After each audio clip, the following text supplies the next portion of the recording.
Hello friends, नमस्कार। Do you agree? Law is nothing but common sense. कानून कुछ भी नहीं बल्कि सामान्य बुद्धि मात्र है। लॉ ग्रेजुएट, पोस्ट ग्रेजुएट से इस तरह से अगर कहा जाए कि आप ये बताइए कि कानून जो है सामान्य बुद्धि के अलावा कुछ भी नहीं है, तो इससे आप सहमत हैं?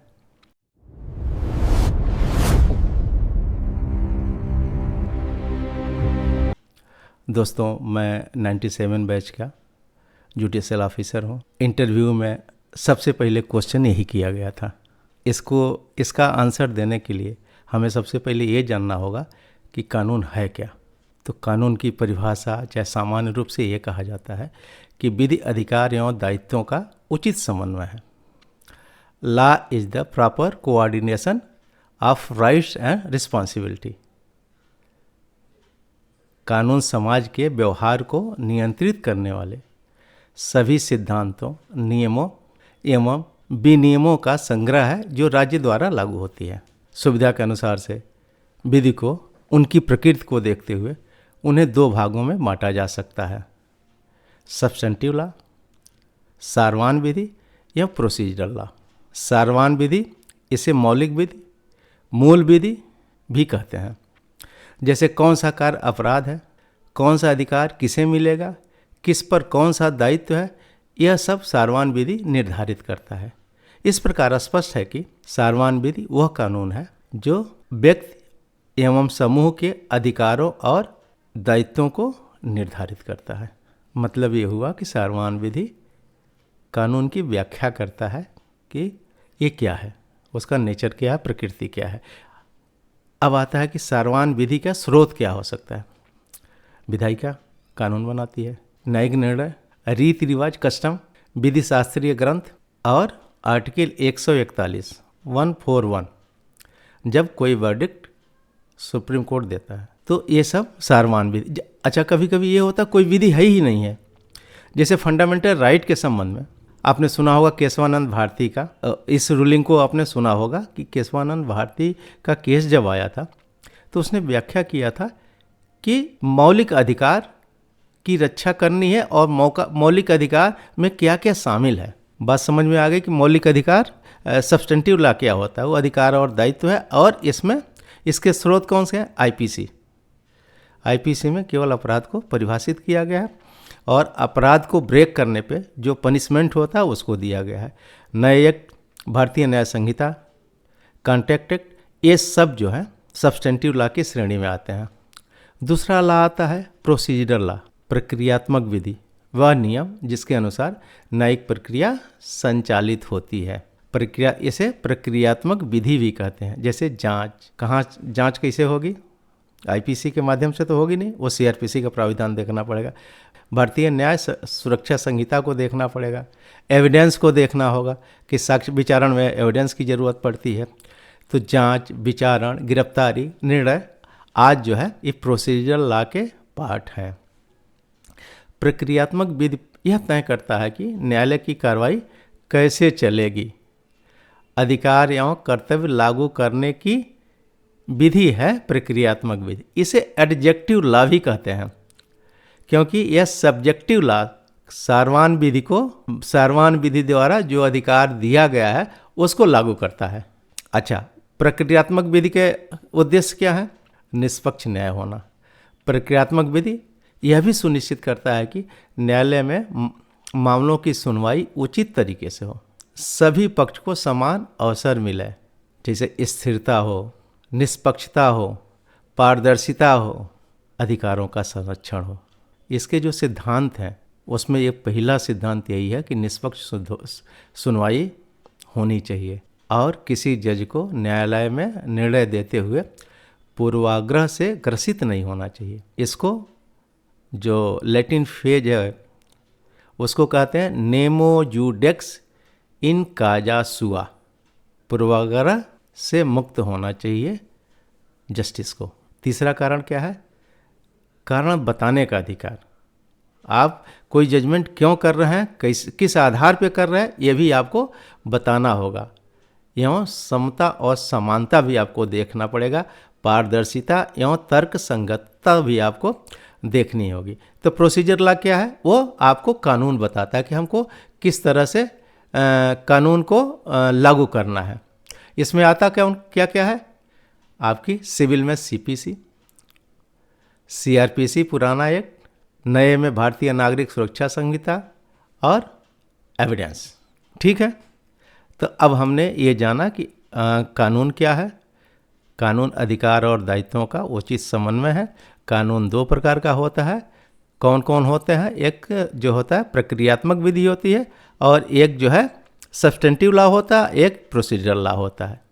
दोनों प्रक्रियात्मक कानून जो है वो है कैसे लागू होता है, इसको बताता है। अब एक क्वेश्चन और आता है कि अधिनियम क्या होता है, आपको जानना चाहिए। विधेयक क्या होता है और अध्यादेश क्या होता है, तीनों में अंतर क्या है। हर एग्जामिनी जो एग्जामिनेशन देने जा रहा है, चाहे वो इंटरव्यू देने जा रहा है, चाहे वो मेंस लिखने जा रहा है, चाहे प्री का है, ये तीनों चीज़ों में डिफर भी जाना चाहिए और इसको जानना चाहिए। विधेयक जिसको बिल कहा जाता है वो क्या है? विधेयक जो है कानूनों का संग्रह है। बिल एक प्रस्तावित मसौदा होता है जो सरकार जो है विधानसभा चाहे संसद में पेश करती है, और जब वो कानून पास हो जाता है दोनों सदनों से और राष्ट्रपति के हस्ताक्षर हो जाते हैं, राज्यपाल के हस्ताक्षर हो जाते हैं, तब वह कानून जो है एक्ट बन जाता है। एक चीज़ और भी ध्यान रखिए, अगर कोई पूछता है कि इसकी व्यवस्था है कहाँ, तो इसकी व्यवस्था अपने संविधान में है। आर्टिकल 107 से 111 के तहत ये व्यवस्था दी गई है। ठीक है, आज जब कानून बन गया, बिल पास हो गया, तो वो क्या हो जाता है? एक्ट बन जाता है। तो एक्ट और बिल में अंतर हमारे समझ से जानकारी हो गए। एक्ट जब संसद द्वारा पास होकर राष्ट्रपति के हस्ताक्षर हो जाते हैं तो वह एक्ट की श्रेणी में आ जाता है। अब सरकार उसको जब चाहे तब उसको लागू कर सकती है। जैसे ST act, SC ST act कब लागू हुआ था? 1989 में, 1989 में। एडवोकेट एक्ट कब लागू हुआ था? 1961 में। तो विधेयक और एक्ट में ये अंतर है। अब एक चीज़ आता है ऑर्डिनेंस क्या है, अध्यादेश क्या है। अध्यादेश आपातकालीन स्थिति में राष्ट्रपति या राज्यपाल द्वारा जारी अस्थायी कानून होता है। अध्यादेश जब कोई आपत्ति आती है राज्य पर या देश पे, तब यह है अस्थायी तौर पे राज्यपाल जैसी भी स्थिति हो राष्ट्रपति द्वारा जारी किया होता है। अध्यादेश जो राष्ट्रपति द्वारा जारी किया जाता है वो अनुच्छेद 123 में है, 1, 2, 3 के तहत। कब? जब संसद न चल रही हो। और विधानसभा में कब जारी होता है? जब विधानसभा न चल रहा हो। उसकी व्यवस्था संविधान में है, और वो है 213 में। ध्यान रखिएगा, 123 संसद का है और 213 विधानसभा का है। अच्छा, अध्यादेश कितने दिन रहता है पूछा जा सकता है, तो आपको ध्यान रखना चाहिए कि अध्यादेश ऑर्डिनेंस की पूरी उम्र कितनी है? 42 दिन, 6 सप्ताह। और एक्सटेंड कहाँ तक किया जा सकता है? 6 महीने तक। अगर संसद आती है, विधानसभा का सत्र आता है, उसको अप्रूव कर दिया तो कानून बन जाएगा, और नहीं तो ख़त्म हो जाएगा।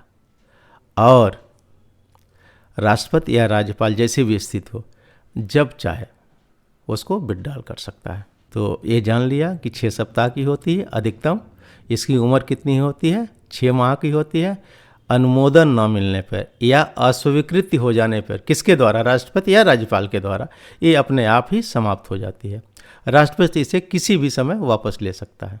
अब हम अपने मूल क्वेश्चन पे आ रहे हैं, जिससे मेरा सिलेक्शन हुआ था कि law is nothing but a common sense. यही पूछा गया था मुझसे। पहला क्वेश्चन यही था कि are you agree law is nothing but a common sense.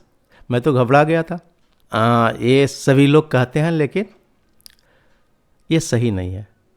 ये only partly true and can be mislead, not fully correct.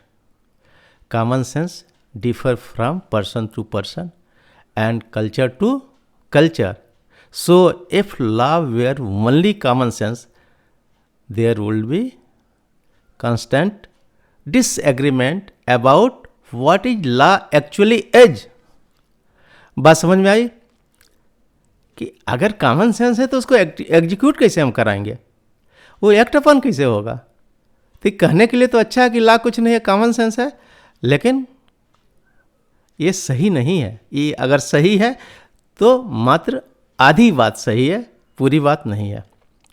दोस्तों, मुझे लग रहा है कि आप लोग जो है, मैंने जो कन्वे करना चाहा था उसको कर लिया है। अगर आपको पसंद आवे कि सही है, अच्छा लेक्चर अच्छी रही, तो आप हमें फीडबैक दीजिएगा, कन्वे कीजिएगा, चाहे जिस माध्यम से हो। तो अगर मुझे लगा कि आप हमारी नीड है तो मैं इसको कंटिन्यू करूँगा। Thank you, wish you.